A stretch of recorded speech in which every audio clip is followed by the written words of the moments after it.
Something different happened last fall. For the first time in a long time, I made a Pixel phone as one of my daily drivers, and it's a decision I don't regret after putting the Pixel 8 Pro through countless photo shootouts and comparisons against all the best phones around. Now that its successor is finally here, I have high expectations for the Pixel 9 Pro XL. That's because the Pixel 8 Pro stuck around for almost a year, even when newer Android phones like the OnePlus 12 and Galaxy S24 Ultra tried to tempt me away from it. Google's rearranging its Pixel lineup because instead of just one flagship model, we are getting two Pro models instead. Technically speaking, the Pixel 9 Pro XL is the direct successor to the Pixel 8 Pro because of their similar sized screens, whereas the Pixel 9 Pro has a much smaller display. I break down all the details about them in my Pixel 9 and Pixel 9 Pro versus Pixel 9 Pro XL comparison. Given the opportunity of the iPhone 15 Pro Max and Galaxy S24 Ultra, Google's arming the Pixel 9 Pro XL with bigger upgrades like newer cameras, more helpful AI features, and a stronger, more durable design. In my Pixel 9 Pro XL review, I will see if it's a worthy update that could convince people to choose it over rival phones. Frankly, I'm annoyed that we are getting back-to-back price hikes because the Pixel 8 Pro launched at $100 more than its predecessor last year with its $999 starting cost. And now with the Pixel 9 Pro XL, it's up by yet another $100 to a starting price of $1,099 in the US. This effectively ends one of the best parts about getting a Pixel phone, their discounted prices. Pixel 9 Pro XL pre-orders are available right now with steep discounts on the flagship phone when you do a trade-in, although it will be available online and select retailers starting on September 4. There's a total of 4 colors at launch: Obsidian, Porcelain, Hazel, and Rose Quartz. I do miss the Bay option for my Pixel 8 Pro, but I do like the Rose Quartz color of my Pixel 9 Pro XL review unit because of its lighter tone. I'm really annoyed that the base starting storage is still 128GB. First and foremost, I love the redesigned camera hump on the back of the phone because it's much more pronounced than ever before. The elongated pill-shaped protrusion in a departure from the edge-to-edge camera bar in past Pixels, but it's exactly what it needs to set it apart from other phone designs. Apart from the camera arrangement, the design of the Pixel 9 Pro XL makes it look eerily similar to the iPhone 14 Pro Max due to the polished metal rims that are now flat as opposed to contoured. I know others may like this change, but it doesn't feel as comfortable to hold as the rounded edges of the Pixel 8 Pro, so it's something I'm just going to need to get used to. Despite this, at least it's still sporting the same matte gloss surfaces as before to give them that always clean, smooth look. Google claims that the design is twice as durable as the Pixel 8 Pro with its IP68 construction, especially with Corning Gorilla Glass Victus 2 protecting its screen. During its Made by Google event, the company made an outrageous claim that Pixel 9 Pro XL 6.8-inch Super Actua display reaches a peak brightness of 3000 nits. I didn't think it was ever going to get close to that in our testing, but I was mistaken. Hands down, the Pixel 9 Pro XL has the brightest screen we have ever tested, reaching a blinding peak of 2469 nits, a substantial improvement over the 1526 nits of the Pixel 8 Pro. And you know what? It shows outside when I play the same 4K HDR clip, with the Pixel 9 Pro XL being noticeably brighter than the Pixel 8 Pro. But it doesn't end there either, because this OLED panel looks marvelous with its rich color tones and wide viewing angles that barely show any distortion when I look at it from an angle. This record-breaking mark is hard to believe, more so when rival phones like Galaxy S24 Ultra tops out at 1326 nits. I'm starting to believe that phone makers are leaning on software more so than the hardware to propel their cameras, and the Pixel 9 Pro XL is proof of this. That's because its triple camera system consists of a 50 megapixel main camera, 48 megapixel ultra wide, and 48 megapixel telephoto with 5x optical zoom. Technically speaking, the main and telephoto cameras are identical to Pixel 8 Pro. However, the ultra wide benefits from a wider f1.7 aperture, which makes it more suitable for low light. While the rear cameras are similar for the most part, it's the selfie camera that gets the biggest upgrade. A pixel crunching 42 megapixel autofocusing front camera with a wider 103-degree field of view. I won't spill the beans on how it performs just yet, but it's undoubtedly a big upgrade if you intend on using it a lot. Meanwhile, the camera interface is just as intuitive and robust as ever before. Since it's a Pro model, shutterbugs like myself appreciate the Pro controls that let me dial in a few of the camera settings manually. The only new changes include the Add Me feature, which leans on AR guidance to let the photographer be included in the shot along with how panoramic photos are taken. Here are some camera samples of Google Pixel 9 Pro XL.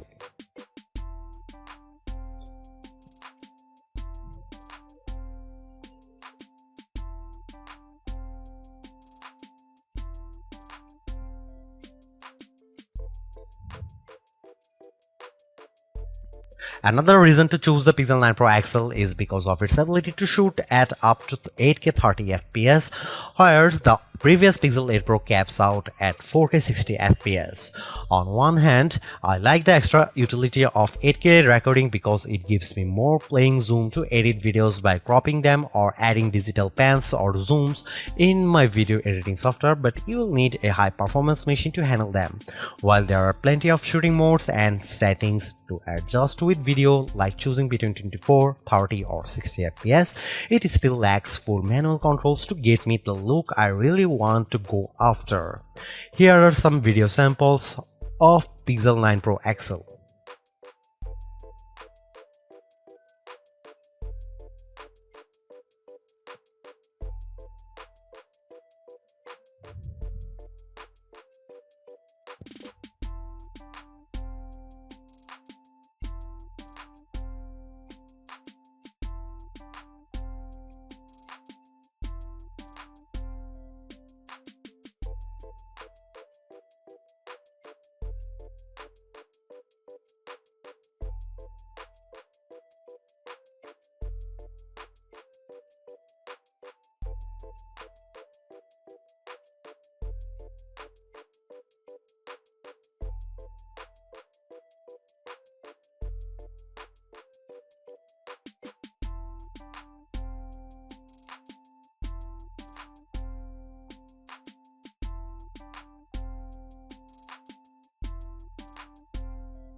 The biggest area of opportunity for the Pixel 9 Pro XL is without a doubt its processing performance, mainly because last year's Tensor G3 underperformed against rival chips like Apple's A17 Pro and Qualcomm's Snapdragon 8 Gen 3.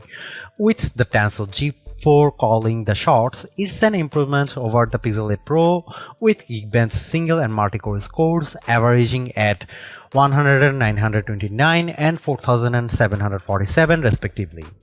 On paper, it beats Pixel 8 Pro's scores of 1699 and 3666, but it trails the performance benchmark results of the iPhone 15 Pro Max and Galaxy S24 Ultra.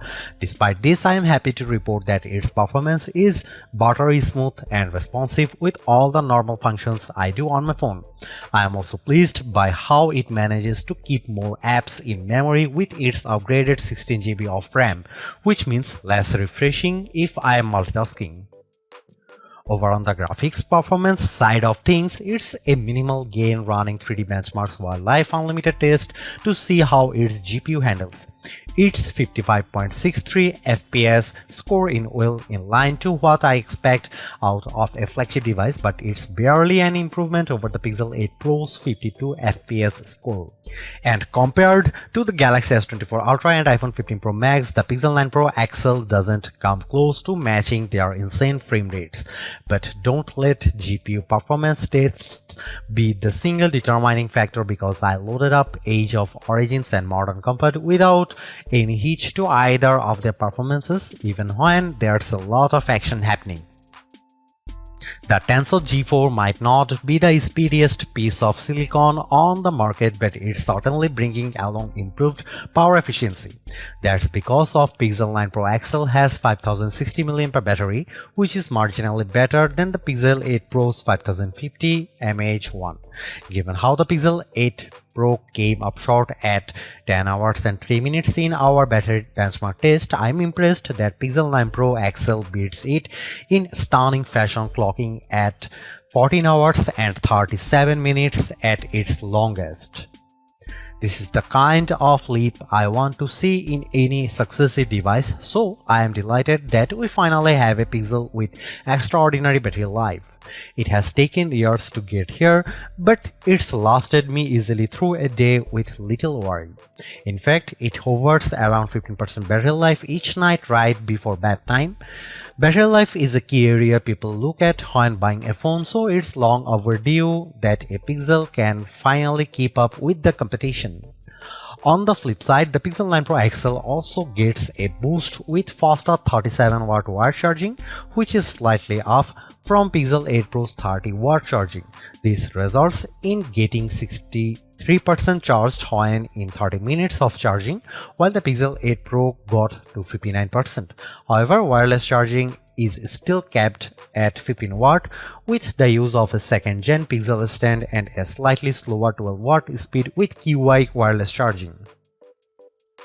Usually, Pixel devices launch with latest version of Android, but Google's choosing to launch the new Pixel 9 lineup with Android 14 as opposed to Android 15. I know there are people who are on the fence about this decision, but I'm not. Yes, there are certainly new features that accompany Android 15, but the new exclusive Pixel features are enough to tide me over. Of course, AI features play a huge part in Google's phones, and the Pixel 9 Pro XL is no exception. While it doesn't gain as many features as what the Pixel 8 Pro introduced, I do like how the majority of them have a practical purpose. Here's all the new AI feature. First of all, Google Gemini is the virtual assistant that handles everything on the phone, from asking it to create a list of places to visit on your vacation to controlling your favorite smart home devices. What's even better is that I can access Gemini Live by pressing on the corresponding button in the Gemini app. What I am impressed most about Gemini Live is the assistant's ability to handle natural conversation, like when I ask a follow-up question while it's speaking. It's even better that it sounds like I am having a conversation with an actual person.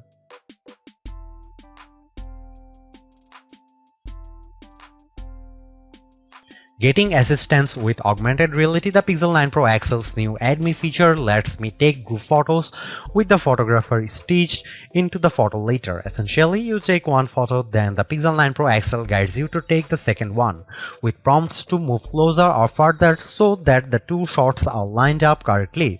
Once the second photo is snapped, it then merges the two with help from AI to produce the final photo. I will admit that it works flawlessly in the photos above that I used to magically add me. Clearly, there are improvements with the Pixel 9 Pro XL. Apart from its brighter display and longer battery life, everything else about the Pixel 9 Pro XL feels like its modest upgrade at best, which is made tougher due to its $100 price increase. While the new AI features are helpful, I was hoping for bigger improvements around its camera and processing performance. Given that the Pixel 9 Pro has the same exact camera arrangement as this, there isn't much justification on picking the Pixel 9 Pro XL for photography. And compared to its direct rivals, the Galaxy S24 Ultra and iPhone 15 Pro Max, they definitely cost more but have better performance overall.